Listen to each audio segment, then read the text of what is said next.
جاہو جلال دام و درم اور کتنی دیر، ریگے رواں پہ نقش قدم اور کتنی دیر، اب اور کتنی دیر یہ طلب و علم کی دھوم، ذکر زوال لوح و قلم اور کتنی دیر، دامن کے سارے چاک گریباں کے سارے چاک، ہو بھی گئے بہم تو بہم اور کتنی دیر، شام آ رہی ہے صبح کا سورج بتائے گا، تم اور کتنی دیر ہم اور کتنی دیر۔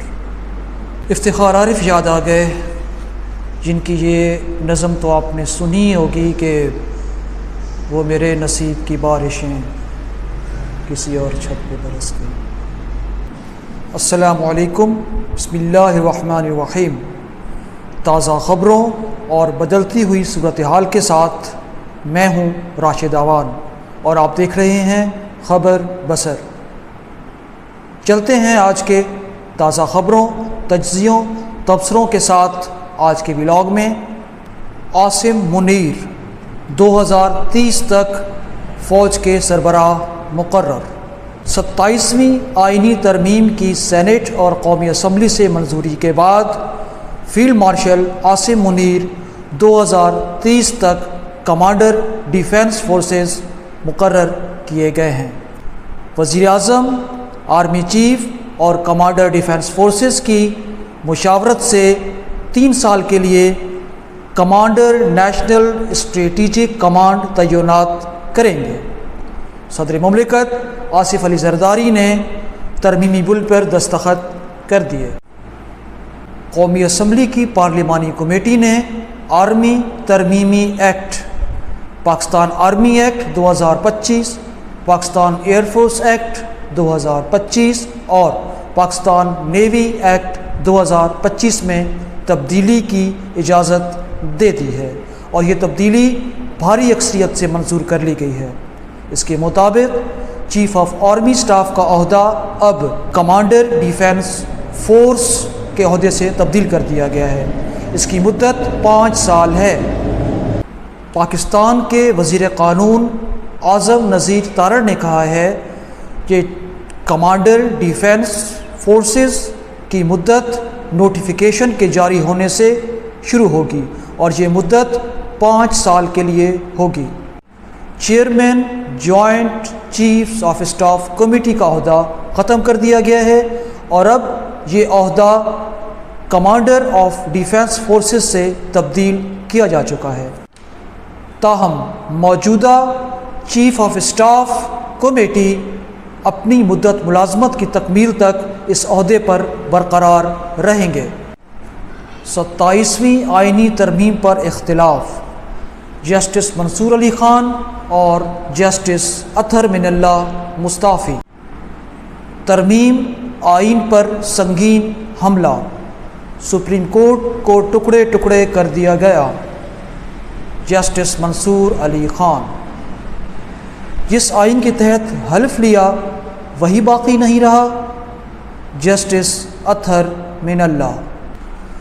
رانا ثناء اللہ نے کہا ہے کہ ججز کا استعفیٰ ذاتی وجوہات پر ہے اور ان کے ہر لفظ سے سیاست کا متن واضح ہے۔ وزیر اعظم کے سیاسی مشیر رانا ثناء اللہ نے کہا ہے کہ ججز کے استعفے سے ان کے سیاسی اور ذاتی ایجنڈے کی وضاحت ہوتی ہے۔ انہوں نے کہا کہ جسٹس صاحبان کا حق ہے کہ وہ استعفیٰ دے دیں، لیکن وہ یہ نہیں بتا پائے کہ 27ویں ترمیم آئین پر کس طرح کا حملہ ہے۔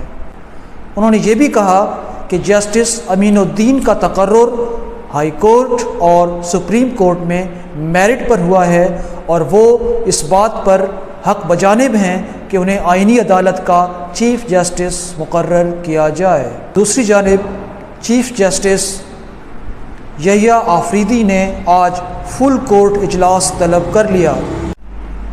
11واں NFC نیشنل فائنانس کمیشن اجلاس جو 18 نومبر کو منعقد ہونا تھا ملتوی کر دیا گیا ہے۔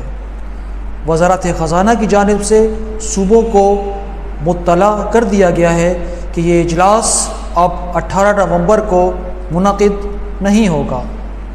وزارت خزانہ کا کہنا ہے کہ وزیر اعظم ہاؤس کی جانب سے اس اجلاس کے بارے میں تاحکم ثانی کوئی رابطہ نہیں کیا گیا اور یہ اجلاس کب ہوگا اس کا اعلان بعد میں کیا جائے گا۔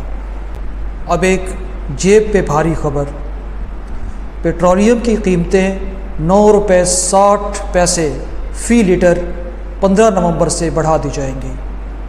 وجہ کچھ یوں کہ کویت کی الضرور ریفائنری جس کے 3 میں سے 2 یونٹ مرمت کے لیے بند کر دیے گئے ہیں، جس کی وجہ سے تیل کی سپلائی پاکستان کو پوری طرح نہیں ہو پا رہی، اس وجہ سے آئندہ 15 دنوں کے لیے یہ قیمت بڑھا دی گئی ہے۔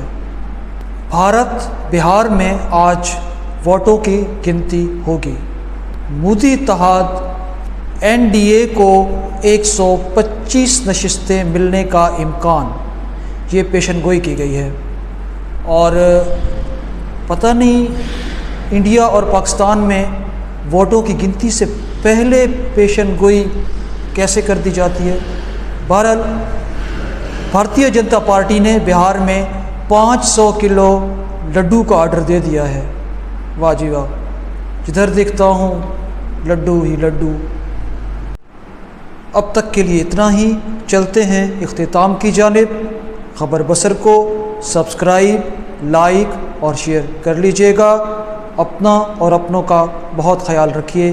پاکستان زندہ باد۔